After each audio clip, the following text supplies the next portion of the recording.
Oh my God. Who must have dropped this wallet? She had been cleaning other people's messes for 22 years. 22 years of mopping floors that executives walked across without looking down. 22 years of emptying trash cans full of half-eaten lunches and crumpled rejection letters that weren't hers. 22 years of being invisible. And on a cold Tuesday night in November, everything changed, not because of something loud or dramatic. It changed because of something small. Something most people would have stepped right over. A wallet. Sitting alone in an empty hallway. And what she found inside it was the beginning of a story she never saw coming. Before we go any further, let us know in the comments where you're watching from. US, Canada, Australia, UK amongst others. We'd love to hear from you. And if you're new here, click on the subscribe button so you never miss any of our upcoming videos. Her name was Carol Simmons, 54 years old. A night custodian at the Hargrove Financial Center, a glass and steel office building in downtown Columbus, Ohio. She drove a 2009 Honda Civic with a cracked side mirror she'd been meaning to fix for 3 years. She wore the same navy blue uniform every night, the one with the small embroidered patch on the chest that said Premier Facilities Services. She carried a thermos of black coffee with her on every shift because the building's break room coffee tasted like warm mud, and she had standards, even if the world didn't see them. Carol was the kind of woman who pressed her uniform the night before a shift, who refilled the paper towel dispensers even when her supervisor had already checked them off the list, who noticed when the plastic plant in the third-floor lobby had collected dust no one else could see. She wasn't invisible because she was unimportant. She was invisible because people had simply stopped looking. Carol had been widowed 9 years earlier. Her husband, Dennis, had been a truck driver, a big, gentle man who smelled like pine air freshener and always brought her a gas station carnation on Friday nights because, he said, flowers shouldn't wait for special occasions. Dennis had a heart attack behind the wheel on Interstate 70, just outside of Dayton. He was 51 years old. He never made it to the hospital. After he died, Carol held everything together the only way she knew how. She worked. She worked nights because the hourly rate was slightly higher. She worked weekends when overtime was available. She told herself she was saving for something, though she wasn't entirely sure what that something was anymore. Her daughter, Michelle, lived in Phoenix with her husband and 2 kids. They called on Sundays. Sometimes they forgot. Carol understood. Life gets busy. Life gets full. You stop calling because there's always tomorrow, and then one day tomorrow turns into 3 months. Carol wasn't bitter about it. She was just quiet about the kind of loneliness that doesn't announce itself, the kind that hides inside routine and only shows up at 3 in the morning when the building is completely still and you realize the only sound is your own mop hitting the floor.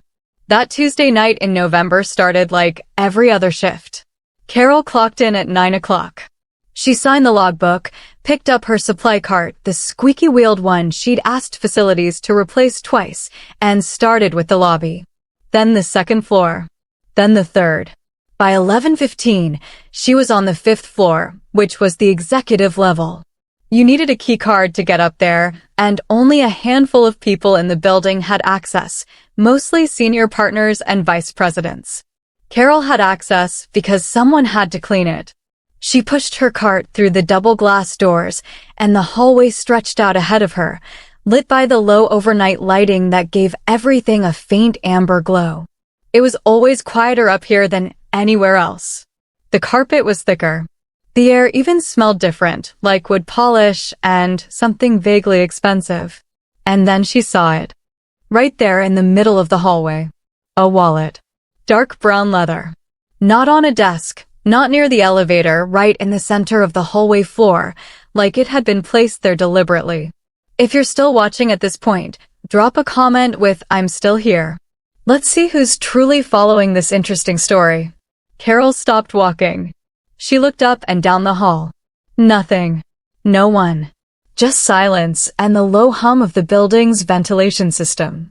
She bent down and picked it up. It was heavy. Not thick, heavy. The leather was high quality, the kind that costs more than her weekly paycheck. She turned it over in her hands. No name engraved. No keycard clipped to it. Nothing on the outside at all. She should have walked it straight to the security desk. She knew that. She actually started walking toward the elevator before she stopped herself, not because she wanted to keep it, but because something felt wrong. Something about the way it was lying there felt deliberate. And Carol, who noticed things that other people ignored, felt it immediately. So she opened it. There was cash inside. A lot of it. She didn't count it right there in the hallway, but even fanning the edges, she could see they were $100 bills. A thick stack. There were no credit cards. No driver's license. No business cards. Nothing with a name on it. No identification of any kind. Just the cash. And then, tucked behind the cash in the card slot, something else. A folded piece of white paper. Carol hesitated. She looked around again. Still empty. The ventilation hummed. Her cart sat in the hallway behind her, its blue mop bucket catching the amber light. She unfolded the paper. It was a single handwritten sentence in clean, deliberate print, as if someone had taken their time writing it. It read, "For the person who finds this, please don't return it to the front desk. Call this number. Tell them where you found it. You'll understand why soon." And there was a phone number. A Columbus area code. Nothing else. Carol stood in that hallway for a long moment. Her heart was doing something unusual, not quite racing, but beating with a kind of heightened awareness she hadn't felt in a long time. Part of her thought, this is a test. Someone left this to see what the cleaning staff would do. Maybe the cameras were watching right now. Maybe this was some kind of loyalty audit. She almost laughed at herself for even entertaining it. But the other part of her, the part that had mopped this floor 600 times and never once been thanked, the part that pressed her uniform every night and refilled the paper towel dispensers nobody noticed, that part recognized something. This didn't feel like a trap. It felt like a message. She folded the note back up, placed it inside the wallet, put the wallet in the front pocket of her uniform, and kept mopping. Now, I want to ask you something, and I really want you to think about this honestly. If you had been in Carol's position that night, what would you have done? You're alone on an executive floor at 11:15 at night. There's a wallet full of cash sitting in an empty hallway with no ID, no name, and a note that tells you not to return it to the front desk. What does your gut tell you to do? Because I think a lot of us would like to believe we do the right thing, but the right thing in a moment like that isn't always obvious. Is the right thing turning it in? Is the right thing calling the number? Is the right thing walking away and pretending you never saw it? Carol didn't make her decision out of greed. She didn't make it out of fear. She made it the way she made most decisions in her life, quietly, thoughtfully, and alone. She finished her shift at 3 in the morning. She drove home in the dark, past the closed diners and the glowing gas stations, her Civic's heater working harder than it should have to. She sat in her apartment's small kitchen, the one with the yellow curtains she'd sewn herself, and placed the wallet on the table in front of her. She made herself a cup of actual coffee, not from the thermos, but from the coffee maker. She sat down, and she stared at it.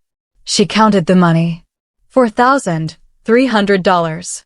All hundreds and fifties. Crisp. Unfolded. Not ATM cash, this was cash someone had set aside deliberately. She read the note again. She turned the phone number over in her mind. She thought about calling it right then, at 3 in the morning, and decided against it. She tucked the wallet into the kitchen drawer beside the old phone chargers and the takeout menus, set her alarm, and went to bed. But she didn't sleep.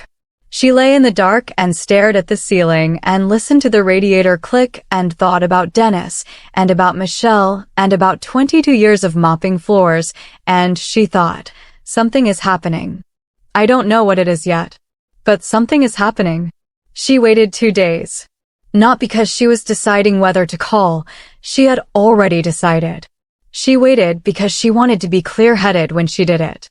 She'd learned that about herself over the years. Important things shouldn't happen when you're tired or unsettled. They should happen when you're still. On Thursday morning, at 9 o'clock, she sat in her kitchen with fresh coffee and dialed the number. It rang 4 times. She almost hung up. Then a man's voice answered. Calm. Measured. Older. Hello.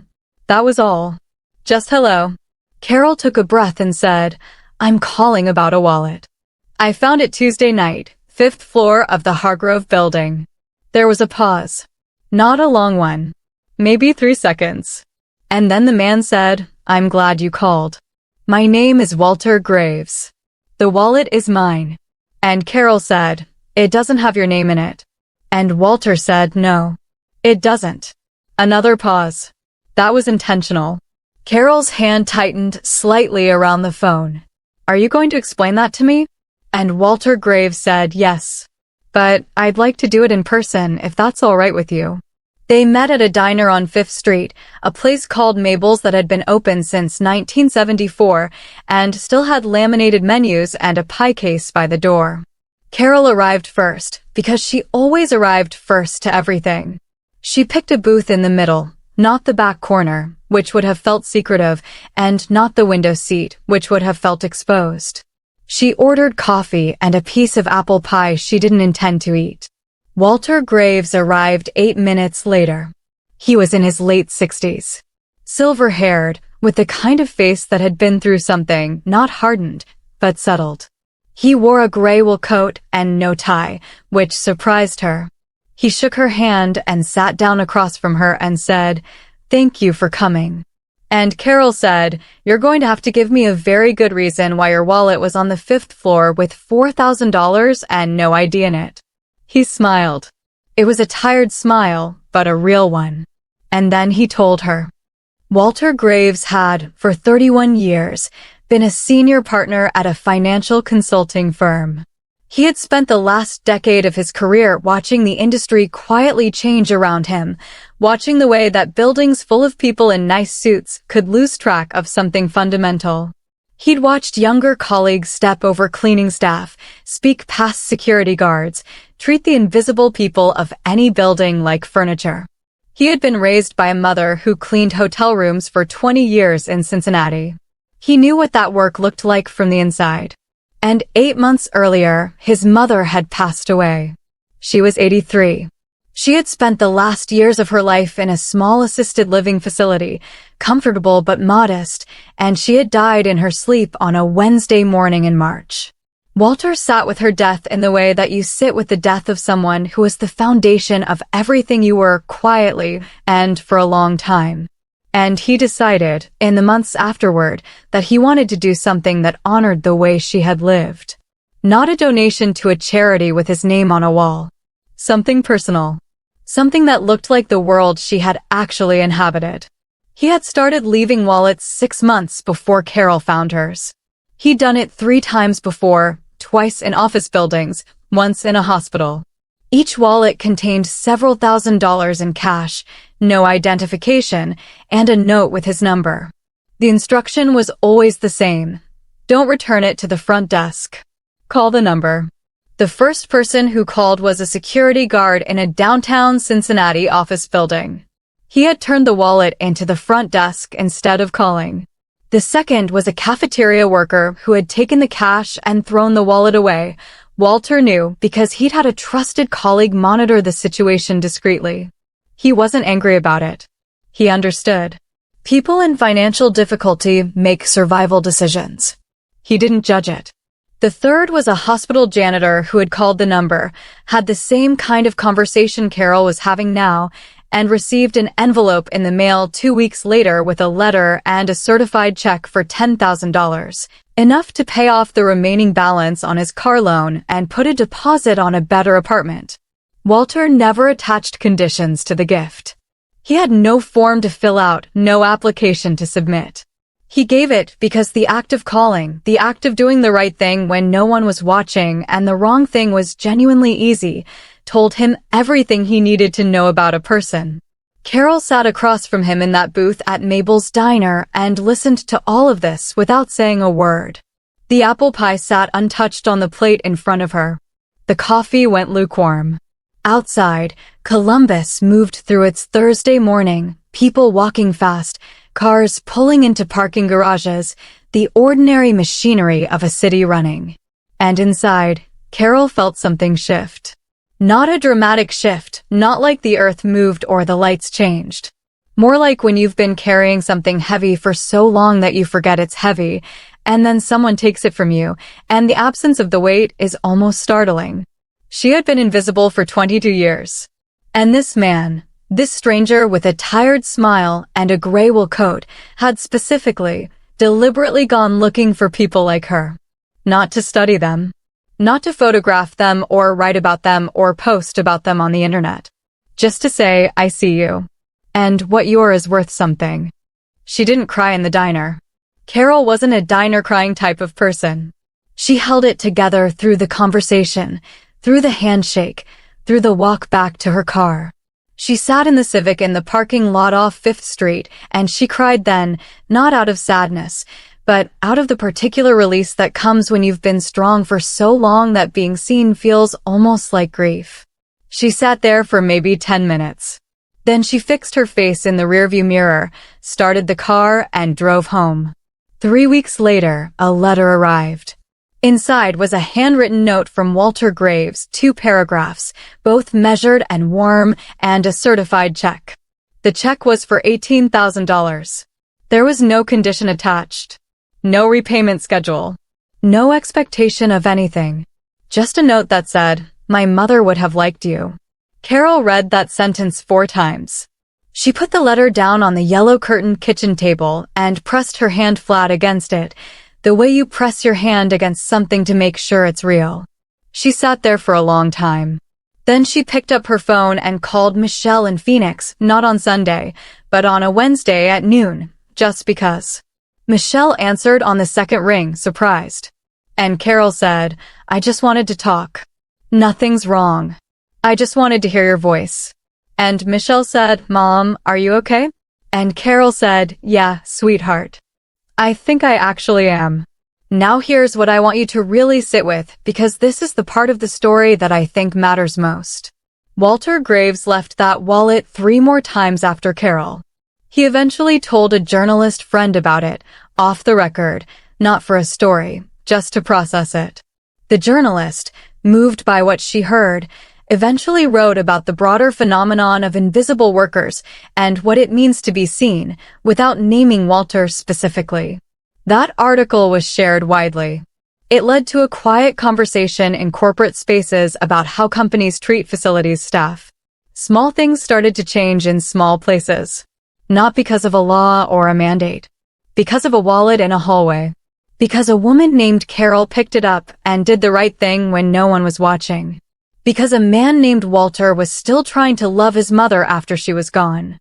And because sometimes the smallest, quietest decisions become the ones that echo the longest. Carol still works at the Hargrove building. She's not rich. The $18,000 helped her pay off her car, fix the side mirror, put a little aside, and give Michelle's oldest daughter something toward a college savings account. She didn't quit. She still presses her uniform the night before.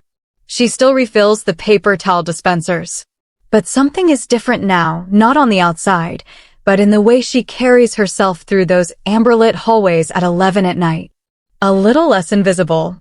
Not because the world changed overnight, but because one person looked. And that, more than the money, more than the letter, is what stayed with her. So I want to ask you something before we close. Think about the people in your own life who do the invisible work. The custodian in your office building. The person who bags your groceries at midnight. The home health aide who takes care of someone's parent in a small room in a town you've never visited. When was the last time you really looked at them? When was the last time you said thank you and meant it, not as a transaction, but as a recognition? And if you had been Carol, in that quiet hallway, with a wallet full of cash and no one watching, what would you have done? Be honest with yourself. Because the answer might tell you more about who you are than you expect. We make choices in the dark that define us in the light. Carol knew that. Walter's mother knew that her whole life. And now maybe so do you. If this story moved you, if it made you think about the people you walk past without seeing, share it. Leave a comment below. Tell us what you would have done if you were Carol that night. Tell us about someone invisible in your own life who deserved to be seen. And if you haven't already, subscribe, because the next story we're bringing you is just as real, just as human, and just as close to home as this one. We'll see you there.